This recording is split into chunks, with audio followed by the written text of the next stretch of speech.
नमस्कार मित्रांनो, मागील व्हिडिओमध्ये मी तुम्हाला डिटेलमध्ये पशुपालनाविषयी सांगितलेले आहे. आता आपण या व्हिडिओमध्ये बघूयात मुख्यमंत्री सौर कृषी वाहिनी योजना. मुख्यमंत्री सौर कृषी वाहिनी योजना ही शेतकऱ्यांची क्रांतिकारी निर्णय. कृषी पंपांना दिवस वीज देते. शेतकऱ्यांना दिवसा नियमित व भरोशाचा वीज पुरवठा करते. सौर ऊर्जा प्रकल्पासाठी प्राधान्यक्रमाने शासकीय आणि खाजगी जमिनीचा वापर.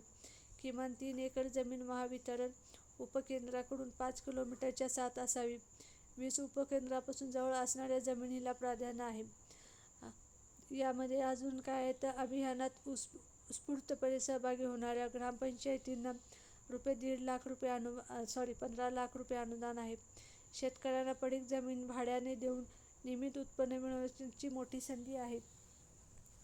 त्यासोबतच तुम्ही शेतकऱ्यांना एकरी ₹50,000 अथवा हेक्टरी ₹1.5 लाख वार्षिक भाडे व 3% वार्षिक वाढ देऊ शकता.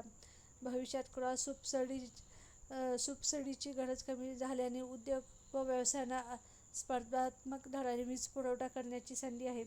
त्वरा करा व मोठ्या प्रमाणात लाभ घ्या. इथं अर्ज करा. maha.dis.com.in सोला MC हित शेतकऱ्याचे संवर्धन पर्यावरणाचे या वेबसाईटवर जाऊन तुम्ही अर्ज करा किंवा अधिक माहितीसाठी तलाठी कार्यालय किंवा जवळचे महावितरण कार्यालय तिथे जाऊन संपर्क करा. कुसुम सोलार पंप योजना.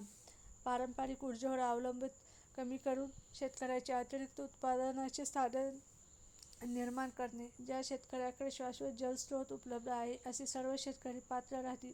मात्र अशा शेतकऱ्याकडे पारंपरिक पद्धतीने वीज जोडणी झाली नसणे आवश्यक राहील. निकष: 2.5 एकरापर्यंत शेतजमीन धारक शेतकऱ्यास 3 अश्वशक्ती क्षमतेचे पर्यंतचे सर्व सौर पंप व 2.5 ते 5 एकरापर्यंतचे शेतजमीन धारक शेतकऱ्यास 5 अश्वशक्ती क्षमतेचा, 5 एकरावरील शेतजमीन धारक शेतकऱ्यास 7.5 अश्वशक्तीचा सौर कृषीपंप देण्यात येईल. अर्ज कुठं करावा तर मी वेबसाईट दिलेली आहे kusum.maharuja.com. सोला बेनिफिशियरी रजिस्टर. कुसुम योजना कॉम्पोनंट बी.